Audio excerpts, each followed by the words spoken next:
तो सही है, पर जीवन की बहुत बड़ी सच्चाई है। और आप क्या सोचते हैं, क्या करते हैं? कई लोग जो है मंत्र सीखते सीखते पागल हो जाते हैं। और होते कैसे हैं इसके बारे में जानते हैं कि मंत्र सीखते सीखते व्यक्ति पागल हो जाते हैं। कई बार नवरात्रि में ऐसे व्यक्ति के पास भटकने लगते हैं और भटकते भटकते खुद ही भटकने लगते हैं और बाद में उसे कोई नहीं ठीक कर पाता।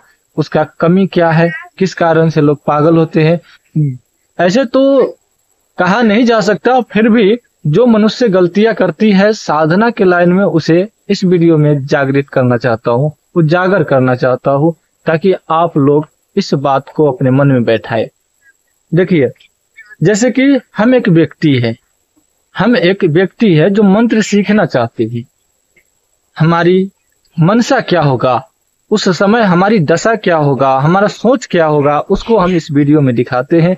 और हम क्या करने वाले हैं, हम क्या सोचेंगे, कैसे हम उन व्यक्ति तक पहुंचेंगे, ये सारी चीजें जो एक साधक करता है उसी चीज को हम बता रहे हैं।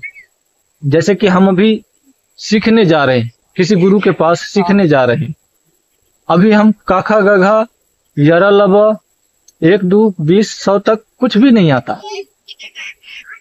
अभी हम शुरुआत कर रहे, साधना शुरू कर रहे हैं, तलाश करना है। तो सबसे पहले व्यक्ति मंत्र की खोज कर लेता। सबसे पहले व्यक्ति किसी गुरु के पास जाता है या जहां तहां से मंत्र को प्राप्त करता है। मंत्र कोई भी हो सकता है, वैदिक, तांत्रिक, जो अपने जीवन में हर व्यक्ति सीखता है। कोई भी मंत्र, चाहे बीज अक्षर हो, चाहे सावर हो, चाहे जो भी हो, जिसके जीवन में जैसा सामने आया प्राप्त किया। अभी तक ज्यादातर लोग जो है इसी को प्राप्त कर लेता है, गुरु को नहीं प्राप्त करता।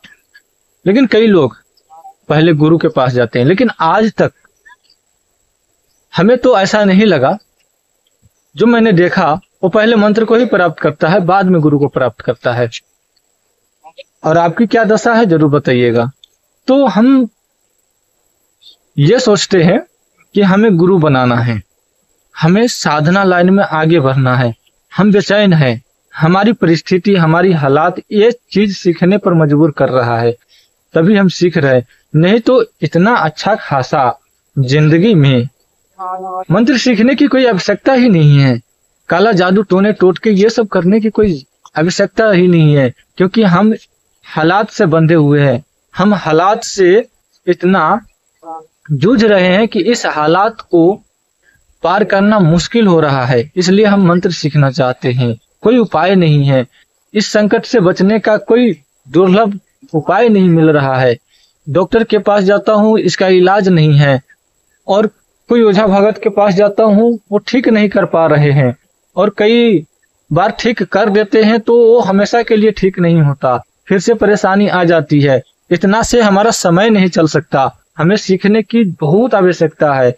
हम सीख लेंगे तो हमारी अवस्था सुधार होगी, इसलिए हम सीखना चाहते हैं। मंत्र को सीख करके लोगों को जन कल्याण भी कर देंगे। मंत्र सीखेंगे, अपनी परेशानी को दूर तो करेंगे ही, पर दूसरों को परेशानी को भी हम दूर कर लेंगे। हमारी ये सोच होती है, हमारी ये मकसद होती है उस समय का।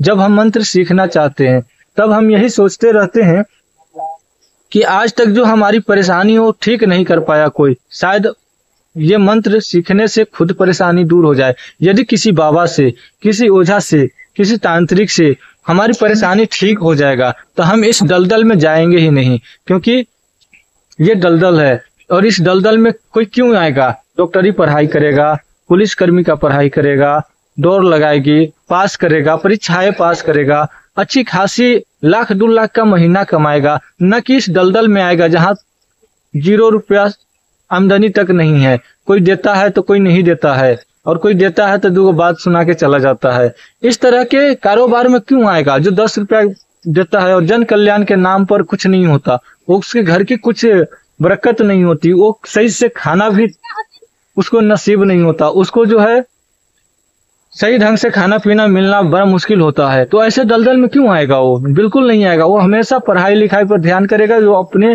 करियर को ऊंचा पद पर ले जाए, जहां पर उसको लोग सम्मान दे, उस काम को करेगा, न कि इस दलदल को प्राप्त करना चाहेगा। इस दलदल को प्राप्त करने का रीजन यही है कि वो अपने परेशानी को हर जगह दिखाया है, हर जगह पर उसको सुधार करने की कोशिश किया गया, नहीं हुआ। फिर बाद में वो सोचता है कि दुखों से टूटा हुआ और परिस्थितियों से लाचार इतना वो व्यक्ति होता है कि इस दलदल में आने पर मजबूर हो जाता है, और फिर वो व्यक्ति इस दलदल में आ ही जाता है। इस दलदल में कोई भी व्यक्ति शौक से नहीं आया है। यदि कोई व्यक्ति शौक से आया है तो हमें कमेंट में जरूर बताइएगा।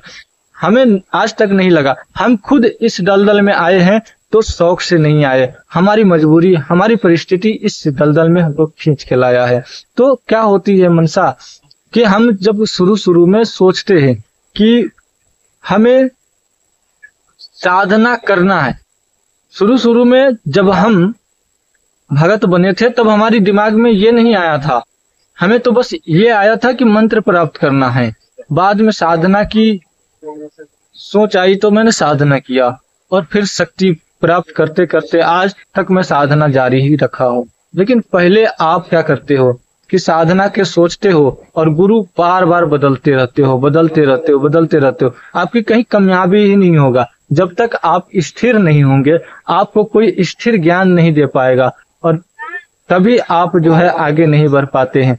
इसीलिए आपकी दिव्य दृष्टि भी नहीं खुलता। सबसे पहले साधना में 3 चीजें होनी जरूरी है, जिसके पीछे आप लोग भागते, चाहे मैं भी भागा। वो जो होता है दृष्टि, भले ही भूत प्रेत को देखने की ही शक्ति क्यों न हो, पर होना जरूरी है। भले ही हम देवी देवता को ही क्यों न देखे, पर देखना जरूरी है। ये शक्ति होनी चाहिए। इसके बाद बात करने की शक्ति, किसी भी भूत प्रेत या देवी देवता से बात करने की शक्ति, इसके पीछे जो है लोग भागते हैं आज के दिन में। भले किसी को दिखाई न दे या दे, लेकिन बात होना चाहिए, इसके पीछे लोग आज के दिन में ज्यादा भागते हैं। और नजर और सुनने की शक्ति जो है, इसके पीछे लोग ज्यादा भागते हैं। और शुरू में लोगों का ये सोच नहीं होता। शुरू में बस ये तो सोचता है व्यक्ति कि ये तो प्राप्त होगा ही, पहले मंत्र प्राप्त करते हैं, पर ऐसा नहीं। जब तक आप स्थिर नहीं रहिएगा, आपको किसी भी प्रकार की कोई भी शक्ति स्थिर तरीके से प्राप्त नहीं होगा। शक्ति आपके पास आएगी जरूर, टिकेगा नहीं, क्योंकि आप ही नहीं टिक रहे तो शक्ति आपके पास नहीं टिकेगा। ये मेरा अनुभव है। और आप क्या करते हैं गलती, एक गुरु के पास जाते हैं, वो गुरु जैसा भी हो आप उसे स्वीकार तो कर लिए, फिर बाद में उसको लात भी मारते हो। कई लोग तो उसे फंसाने के लिए तत्पर रहता है, उसको ज्यादा से ज्यादा नीचा दिखाने के लिए, अपने गुरु को नीचा दिखाने के तत्पर रहता है कि उनको किस तरीके से नीचा दिखाया जाए। लेकिन यही तो गलती है, इसीलिए उसे कामयाबी हासिल नहीं होता। और ये पहला गलती जो उनको परेशानी में और डुबो देता है। और एक गुरु से मन नहीं भरता, सोचता है कई लोग आज के दिन में जो सोच रहा है व्यक्ति कि चलो इनके पास कुछ चीजें था वो हमने लिया, अब लगता है इनके पास वो चीजें नहीं है, नहीं दे पाएंगे या नहीं है, चलो हम दूसरा गुरु बनाते, उनके पास से गए। हर व्यक्ति के पास जाओगे तो भाई हर व्यक्ति सोचेगा यही कि हमारे दरबार से कोई खाली ना जाए, कुछ ना कुछ लेके जाए, तो आपको कुछ ना कुछ दे ही देगा। स्वाभाविक बात है, 1-2 मंत्र आपको वहां से भी मिल जाएगा, लेकिन वो मंत्र आपको कभी ना देगा जिसके आप हकदार है, जो आप कर सकेंगे अपने जीवन में, वो मंत्र आपको नहीं देगा। इसलिए नहीं देगा, यदि आपको दे भी दिया, मान के चलते हैं कि किसी लालच बस, किसी काम बस वो आपको दे भी दिया, तो आपके लिए फलित नहीं होगा। ये गारंटी है, मैं लिख के देता हूँ।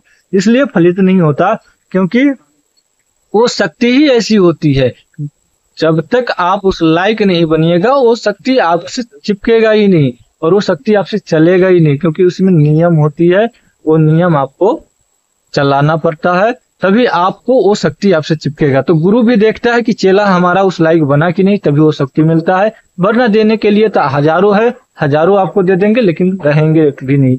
तो होता क्या है कि आप कई बार शक्ति जो है गलत चॉइस करते हैं, कई बार नकारात्मक ऊर्जा के पास साथ में जुड़ते हैं, कई बार आप भूत प्रेत पिशाच डाकनी शाकनी जिन्न खबीर मसान इन सब के साथ में जुड़ते हैं, और कई लोगों को इनके साथ जुड़ना अच्छा होता है और कई लोगों को इनके साथ जुड़ना बहुत बुरा होता है। बुरा क्या होता है कि उसके दिव्य दृष्टि नहीं खुलती, उसकी शक्ति नहीं खुलती, उसकी देह पर सवारी नहीं आती, उनको नजर नहीं होता, वो देवी देवता से बात नहीं कर पाते। सिर्फ आभास के तौर पर, भले वो मंत्र 1000-2000 प्राप्त कर लिया हो, पर वो व्यक्ति आभास के तौर पर व्यक्ति को भलाई कर सकता है।